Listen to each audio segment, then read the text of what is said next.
A very pleasant morning, my dear children. This is your English teacher from Sri Vidya Bharati Metric High Secondary School, Sakarambalayam. Yes, students, for the past 3 classes, I have been explaining you a wonderful piece of lesson titled Water, the Elixir of Life, written by our great Indian physicist Sir C.V. Raman, the Nobel laureate Sir C.V. Raman. This is such a nice lesson that stresses the need of the stresses the importance of water, that is the need of the hour nowadays. Yes, water, the elixir of life. It is the divine Amirda. That is the real divine Amirda. Which one is the divine Amirda? Water is the divine Amirda nowadays. You see, he quoted from the first to second lines, from the first to second page. That is, water plays an important role on earth and even in human life also. Yes, you see, there is no use to search the divine Amirda, which is not real, but we have the real divine Amirda on the hands, like that Sir C.V. Raman explained about the water. You see, and one more thing he introduced, and one more thing he was surprised on seeing the two banks of the Nile River. On the one side of the bank you can see the desert, on the other side you can see the fertile land with all type of vegetation and people, and that is what he surprised in the first page. Then one more thing, in the second page he explained the importance of the rain fed tanks. மழை நீரால் நிரம்பும் ஏரி குளங்கள் அப்படின்றத rain fed tanks பற்றி சொன்னார். This plays an important role in southern India and in southern agriculture also. That is what he explained in the second page. You see, he described clearly about the rain-fed tanks of South India, which gives a beauty to the sight, and you can see the sun rise and sun setting over the rain-fed tanks and lakes. That gives an immense pleasure. It also plays an important role in agriculture also. You see, and let me read where I left in the previous class. தன்னோட water the elixir of life அப்படின்ற கதையில் நம்ம sir C V Raman அவர்கள் என்ன சொல்கிறாரு அப்படின்னா, தண்ணியோட முக்கியத்துவம் என்ன அப்படின்றத சொல்கிறாரு. அது பாருங்கள், அது சொல்லும்போது தேவாமிர்தம் அப்படின்றது ஒன்று இருக்குது அப்படின்னா, அது மேபி நம்ம புராணங்களில் படித்தது கற்பனையானதாக கூட இருக்கலாம். ஆனால் உண்மையான தேவாமிர்தம் அப்படின்றது பார்த்திங்கன்னா நம்ம கைகளிலே இருக்குது. அதுதான் குடிநீர் அப்படின்னு சொல்கிறாரு, அந்த வாட்டர் அப்படின்னு சொல்கிறாரு. அது நம்ம இந்த டைமில் நம்ம அதை எப்படி நம்ம அதை சேவ் பண்ணணும், ப்ரொடெக்ட் பண்ணணும், அதோட இம்பார்ட்டன்ஸ் என்ன அப்படின்றத அழகாக சொல்லிட்டு வராரு. தான் ஒரு டைம் எகிப்து போயிருக்கும் போது ஆச்சரியப்பட்ட ஒரு விஷயத்தையும் சொல்கிறாரு. அதாவது நைல் நதியோட ஒரு கரையில் அழகாக ஒரு சின்ன ஒரு க்ரீன் பிளான்ட்டு, ஒரு பசுமையான ஒரு பொருள் கூட இல்லாத ஒரு பாலைவனமும் மற்றொரு கரையில் பார்த்திங்கன்னா அழகிய செழிப்பான பகுதி இருக்குது அப்படின்றத அவர் ரொம்ப ஆச்சரியப்பட்டு பேசினார்.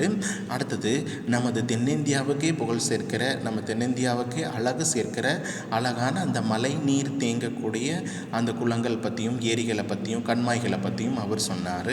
அந்த கண்மாய்கள் பார்த்திங்கன்னா சவுத் இந்தியாவில் நீங்கள் எங்கே வேணாலும் மேக்ஸிமம் பார்க்கலாம். அதுதான் தென்னிந்திய வேளாண்மையில் ஒரு முக்கியத்துவம் வைக்குது அப்படின்னு சொல்கிறாரு. அந்த பாருங்கள், அந்த கண்மாய்களோட அழகை வர்ணிக்கிறாரு.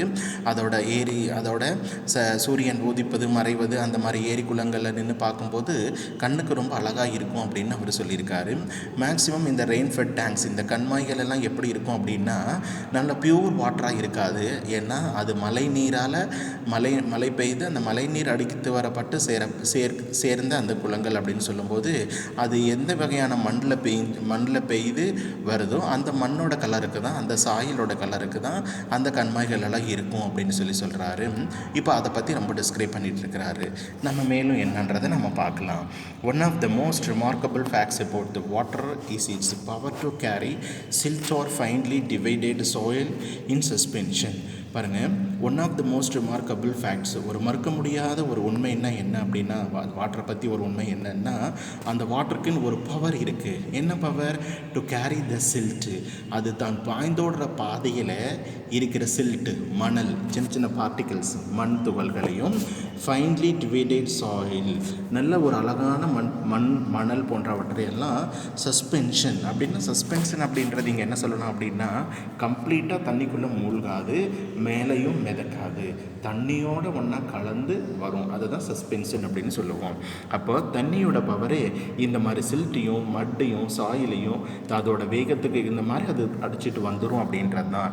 This is the origin of the characteristic colour of the water in rainfed tanks. இந்த மாதிரி ரெயின்ஃபெட் டேங்க்ஸ், குளம் கண்மாய்களோட தண்ணியோட கலர் அப்படி இருக்கிறதுக்கு காரணமும் அதுதான். ஏன்னா அது சஸ்பென்ஷனாக சில்ட்டையும் மண்ணையும், இந்த மணலை எல்லாத்தையும் கொண்டுட்டு வந்துடுது அப்படின்றது. This colour varies with the nature of the earth in the catchment area. Catchment area அப்படின்னா அந்த கண்மாய்களுக்கு நீர் ஆதாரம் எங்கிருந்து வருது, அந்த நீர்பிடிப்பு பகுதிகள் அப்படின்னு சொல்லலாம், water collecting areas. The color of the rainfed tanks which varies upon the catchment area of the earth. இப்போ களிமண் இருக்கிற பகுதிகளில் பெய்கிற மழையாக இருந்தால் அந்த தண்ணியோட நிறம் எப்படி இருக்கும்? செம்மண் பகுதிகளில் பெய்கிற மழை தண்ணீர் அந்த கண்மாய்கள் என்ன கலரில் இருக்கும் அப்படின்னு சொல்கிறாரு. And the most evident immediately after a fresh inflow flowing rain. அதாவது திடீரென்று பெய்கிற அந்த ஃப்ரெஷ் ஃப்ளோ வாட்டரில் அந்த சாயில் சிலிட்டெல்லாம் அடிச்சுட்டு வர்றதுனால அந்த கண்மாய்களோட கலர் வித்தியாசமாக இருக்குது. And swiftly flowing water can carry fairly large and heavy particles. மெதுவாக பெய்கிற தண்ணி மூவ் ஆகுதுனாலே அது ஏதாவது பார்ட்டிகல்ஸை கண்டிப்பாக கடத்தும், கொஞ்சம் ஸ்பீடாக போகிறது.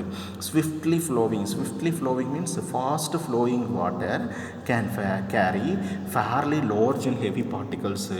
ரொம்ப கனமாக, ரொம்ப வேகமாக ஓடுற நீர்நிலைகள், அதாவது வேகமாக ஓடுற அந்த நீர் அல்லது ரொம்ப ஹெவியான பார்ட்டிகல்ஸை கூட அது எடுத்துகிட்டு வரும் அப்படிங்கிறாரு. Fairly large and heavy particles, ரொம்ப ஹெவியான பார்ட்டிகல்ஸு கூட அந்த தண்ணி இழுத்துட்டு வரும்.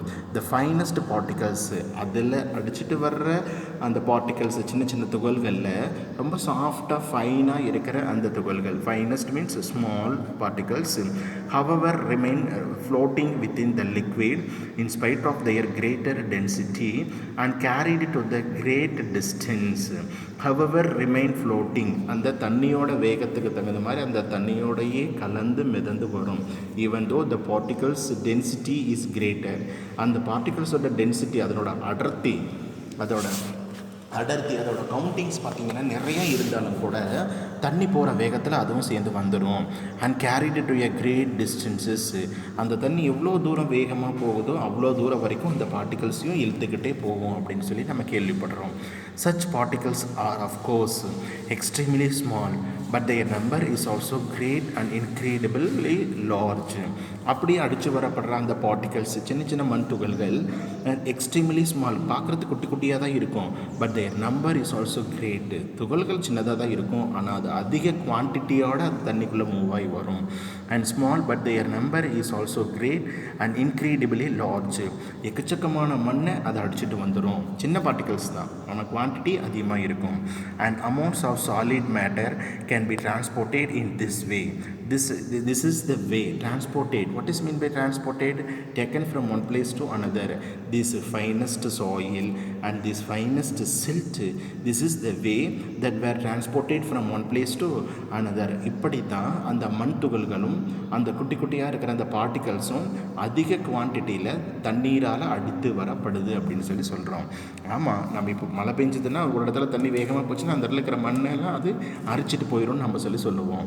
அது தண்ணியோடனா அது போகும் அப்படின்றது தான். எப்படி போகிற வாட்டர்? ஸ்விஃப்ட்லி ஃப்ளோயிங் வாட்டர் அப்படின்னா ஃபாஸ்ட் மூவிங் வாட்டர், அது அடிச்சுட்டு போயிடும். இந்த சின்ன சின்ன சாயில் பார்ட்டிகல்ஸ் எல்லாம் கொண்டுட்டு போய் விட்டுரும் அப்படின்னு நம்ம கேள்விப்படுறோம். நெக்ஸ்ட்டு, இந்த மாதிரி சேர்ந்துட்டு போகிற அந்த ஸ்லிட்டு, அந்த சாயில் எல்லாம் என்ன ஆகும்? When silt laden water, silt laden அப்படின்னா மண்ணோட கலந்து அந்த மண் துகள்களையும் சேர்ந்து அடிச்சுட்டு போகிறது, அதுதான் சில்ட் லேடன். மணல் கலந்த இல்லை மண் கலந்த அந்த water mixes with the salt water of the sea. அது அப்படியே வேகமாக ஓடி போய் எது கலக்கும், தண்ணியோடனா கலக்கும், அந்த சீ வாட்டரோட கலக்கும். There is a rapid precipitation of the suspended matter. இப்போ ரேபிட் பெர்சிபிடேஷன் அப்படின்னு என்ன பாருங்கள். A solid substance that is produced from a liquid during a chemical process. A solid substance that is produced from a liquid during a chemical process. ஒன்றும் இல்லை, இந்த தண்ணி வேகமாக அந்த தண்ணி அந்த ஆறு கடலோட போகும்போது அது கலக்க தான் செய்யும்.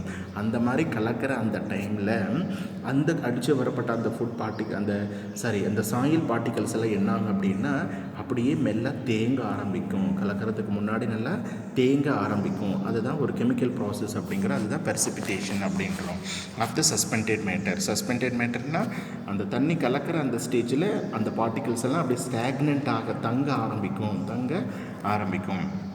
ஏன்னா அது ஸ்டார்டிங் பாயிண்ட் ரொம்ப வேகமாக இருக்கும். அந்த கடலை கடக்கும்போது அதோட ஸ்பீடு கொஞ்சம் மெல்ல கம்மியாகிற டைமில் அங்கங்கே அந்த மண் துகள்கள்லாம் படிய ஆரம்பிக்கும். அதுதான் சஸ்பெண்டட் மேட்டர். பெர்சிபேஷன் அப்படின்னா அந்த the act of stagnating the particles, அதை தான் சொல்கிறோம். This can be, you see, let me read it once again. When silk laden water mixes with the salt water of the sea, there is a rapid precipitation of the suspended matter. This can be readily seen when one travels by the steamer down a great river to the deep sea. பாருங்கள், இது எப்படி நமக்கு தெரியும் அப்படின்னா, நீங்கள் ஒரு great river ஒன்று பாய்ஞ்சிட்ருக்குன்னு வச்சுக்கோங்க. அந்த ரிவர் போய் எங்கே கடலில் கலக்குதோ அது வரைக்கும் நீங்கள் பார்த்துக்கிட்டு வந்தீங்கன்னா you can see the colour change. அந்த கலர் சேஞ்ச் ஆகிறது நம்ம பார்க்க முடியும். ரிவரில் வரும்போது ஒரு ப்ரௌன் கலர்லேயோ இல்லை மட்டு கலரில் இருக்கும். ஆனால் தண்ணிக்குள்ளே கலக்கும்போது அப்படி கொஞ்சம் கொஞ்சமாக அதோட கலர் அப்படியே டீப் சீயோட கலருக்கு மாறும். ஏன்னா அதில் அந்த மட்டு, இப்போது ரிவர் அங்கே வரும்போது கலர் இருந்தது காரணம் அதிலிருந்து அந்த மட் பார்ட்டிகல்ஸ் தான், சாயில் பார்ட்டிகல்ஸ் தான். இப்போ அந்த சாயில் பார்ட்டிகல்ஸில் அப்படி கொஞ்சம் தேங்க ஆரம்பிக்கும் போது வாட்டர் மட்டுமே இப்போ தண்ணிக்குள்ளே கலக்கும்போது அது கலர் சேஞ்சஸ் ஆகுது அப்படின்றது. அப்போது if you travel through the river to the sea, you can see the changes. நம்ம பார்க்க முடியும். The color of the water changes successively from the muddy red or brown of a slit through varying shades of yellow and green finally to the blue of the deep sea. அந்த ஏரியாவை நீங்கள் பார்க்கும்போது தான் தெரியும். ரிவரும் சீ வாட்டரும் mingle ஆகிற அந்த இடத்த நம்ம பார்க்கும்போது நமக்கு அந்த கலர் சேஞ்சஸ் கொஞ்சம் மேலேருந்து நம்ம பார்க்கும்போது அந்த கலர் சேஞ்சஸ் நல்லாவே தெரியும். எப்படி இந்த ஒரு பேர்டோட பாயிண்ட் ஆஃப் வியூலையோ இல்லை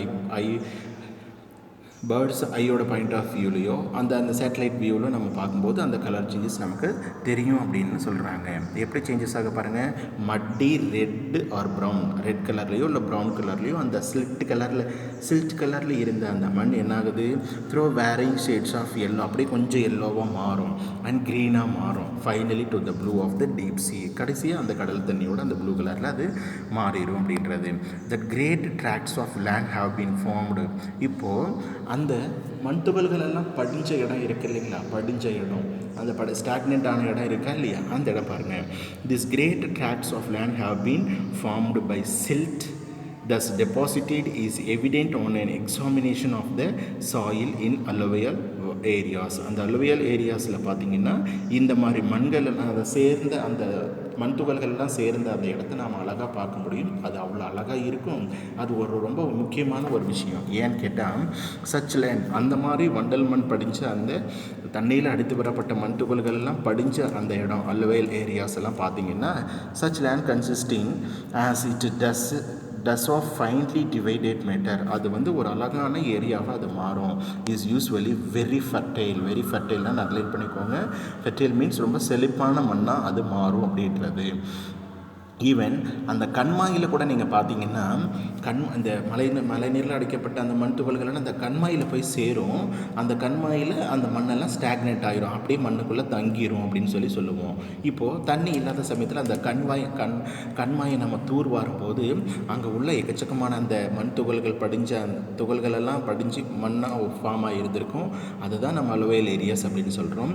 அது ரொம்ப செழிப்பாக இருக்கும். அதை பார்த்திங்கன்னா நம்ம வயல்களுக்கு உரமாக கூட நம்ம இன்னும் பயன்படுத்துகிறோம். பண்ணணும். ஏரி, dams, lakes and river fed tanks அந்த மாதிரி இருக்கிற அந்த ஏரியாஸில் இருக்கிற அந்த மணலை நாம் ஃபெர்டைல் லேண்டு கூட நம்ம அதை யூஸ் பண்ண முடியும் அப்படின்னு நம்ம சொல்கிறோம். இப்படி தான் அந்த சில்ட் பார்ட்டிகல்ஸ் எல்லாம் தண்ணியில் அடிச்சு வருது அப்படின்றாங்க. The flow of water has undoubtedly played a great part and a beneficent one in the geological process. இந்த மாதிரி அலுவையல் ஏரியாஸ் வண்டல் மண் சமவெளிகள் எல்லாம் நல்லா வர்றதுக்கு பார்த்தீங்கன்னா இந்த தண்ணியோட வாட்டர் ஃப்ளோ தான் ரொம்ப ஒரு முக்கியமான பங்கு வகிக்குது. You see, the flow of water plays an important role for the geological process. ஆமாம், இந்த அழகான செழிப்பான நிலப்பகுதியிலெல்லாம் வர்றதுக்கு இந்த தண்ணியோட வேகம் ஒரு காரணமாக இருக்குது. ஏன்னா அதிலிருந்து அடுத்து வரப்படுற அந்த சாயில் பார்ட்டிகல்ஸ் எல்லாம் தான் அந்த மாதிரி ஏரியாவை கிரியேட் பண்ணுது. That is the geological process by which the soil on the earth surface has been formed from the rocks of its crust. பாருங்கள், crust அப்படின்றது எர்த்தோட லேயர். இப்போ மண் இருக்கு இல்லையா, அதுக்கு கீழே இருக்கிற லேயர் தான் crust அப்படின்னு சொல்லுவோம். புவி ஓடு, புவிக்கு அந்த நம்ம மண் பகுதி இருக்கிறது கீழே இருக்கிற அந்த crust ராக்ஸ் வழியாக பாயும் போதும் அந்த crustக்குள்ளே பூந்து வரும்போதும் அந்த சில்க் பார்ட்டிகல்ஸ் எல்லாத்தையும் இந்த வாட்டரை அரிச்சிட்டு வந்துடுது அப்படின்னு நம்ம சொல்கிறோம். பாருங்கள், rocks of its crust the same agency, இதே தண்ணி போகிற அந்த ஃப்ளோ தான். The same agency means the same thing, that is the flow of water. However under appropriate condition, in some conditions the flow of water can also play a destructive part. இந்த தண்ணி வர்ற வேகம் இப்படி ஒரு பெனிஃபிட்டை நமக்கு கொடுக்குது. எப்படி அந்த அலுவையல் ஏரியாஸ் எல்லாம் கிரியேட் ஆகுதுன்றது. ஆனால் அதே flow of water it causes the destructive part. அது ரொம்ப ஒரு அழிவான, ரொம்ப ஒரு அழிவு தரக்கூடிய ஒரு விஷயமும் அதில் நடக்கும் அப்படிங்கிறாங்க. எப்படி? And it washes away the soil which is the foundation of all agriculture. ஆனால் இந்த மாதிரி வேகமாக வர அந்த தண்ணி என்ன பண்ணும் அப்படின்னா wash away the soil. Wash அவேன்னா அங்கே இருக்கிற நல்ல அழகான மண் பகுதி எல்லாத்தையும் அதை அரைச்சிட்டு போயிடும்.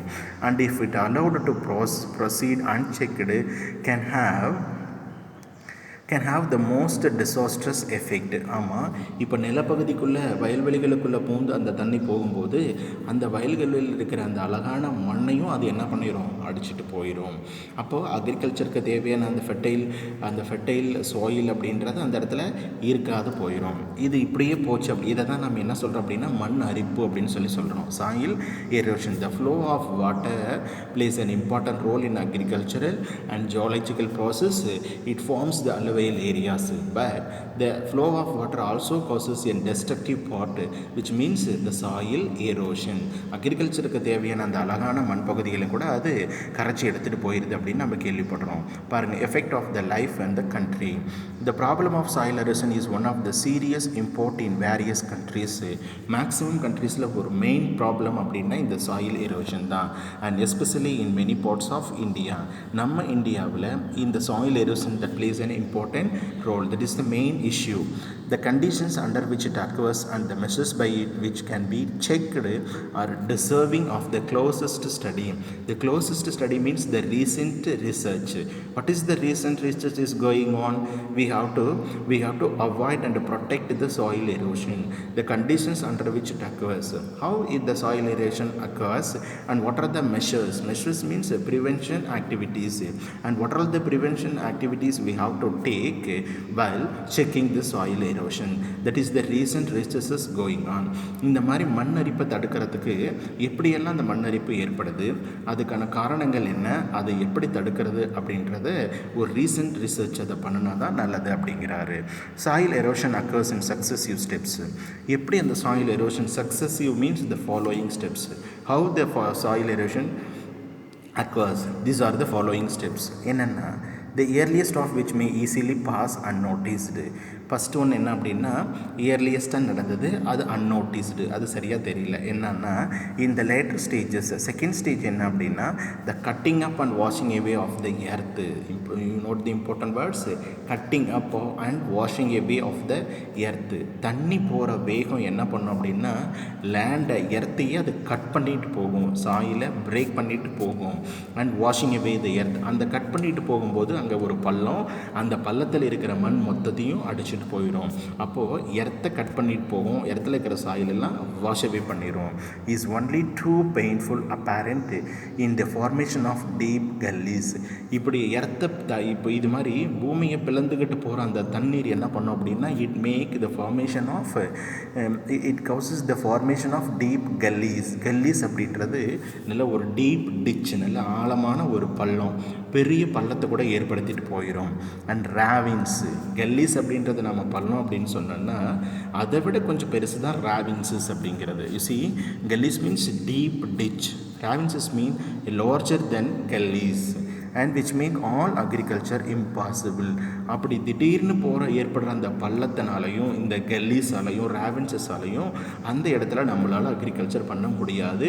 இட் காசஸ் எ கிரேட் கல்லீஸ், பெரிய பெரிய பள்ளங்களெல்லாம் ஏற்படும். அது அந்த தண்ணி போகிற ஸ்பீடை பொறுத்து அப்படின்றது. And sudden bursts of excessive heavy rain. Then one more reason soil எரோஷனுக்கு என்ன அப்படின்னா, எதிர்பார்க்காத அளவுக்கு பெய்கின்ற கன மழை. Sudden bursts of excessive rain resulting in large run off surplus water. இப்படி அன்எக்ஸ்பெக்டடாக பெய்கிற ஹெவி ரெயினில் சர்ப்ளஸ் வாட்டர் அப்படின்றது எக்ஸஸ் வாட்டர். அந்த எக்ஸஸ் வாட்டர் என்ன ஆகும், அது போகிறதுக்கான வழி எங்கேயாவது தேடும். அப்போது அதுக்கு சான்ஸ் கிடைக்கிற இடத்துல அது பூந்து போகும்போது பார்த்திங்கன்னா அதுலேயும் ஒரு பெரிய பெரிய பள்ளம்லாம் ஏற்படும். Are the principal factors in causing soil erosion. இதுதான் அந்த சாயில் எரோஷனுக்கான மெயின் ரீசன் அப்படின்னு நம்ம சொல்கிறோம். பாருங்கள், தண்ணி போகிற அந்த ஃப்ளோ தான்.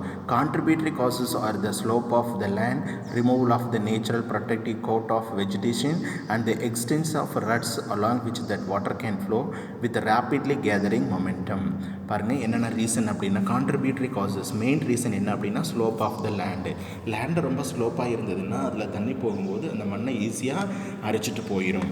And removal of the natural protective coat of vegetation. Then one more thing, அந்த மண்ணை பிடிச்சி வச்சுருக்கிற பிளான்ட்ஸு, அதை பிளான்ட்ஸோட ரூட்ஸு, அதுதான் நேச்சுரல் கோட் ஆஃப் வெஜிடேஷன் அப்படின்னு சொல்கிறோம். Which means plants.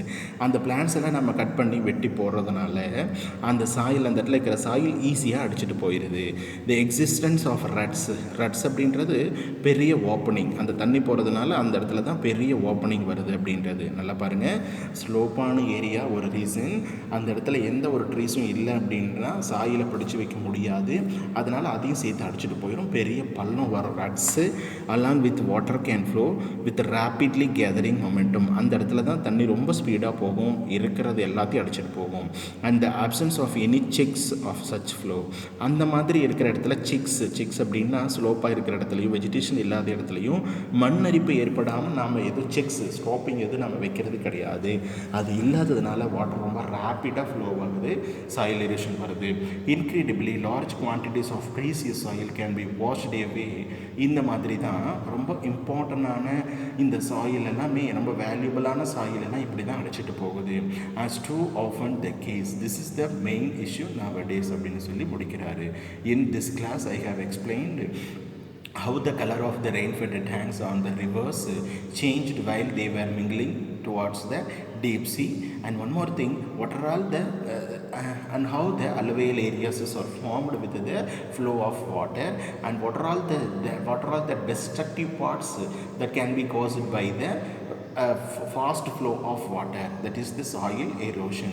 அந்த கனமழையால் பெய்கின்ற எதிர்பார்க்காத மழையினால் வரக்கூடிய பலன்கள் என்ன, அதனோட அழிவுகள் என்ன அப்படின்றது தான் இந்த கிளாஸில் சொல்லியிருக்கோம். Yes students, with this I conclude this session. Let me see the remaining in the following classes. Thank you students, thank you for your kind support.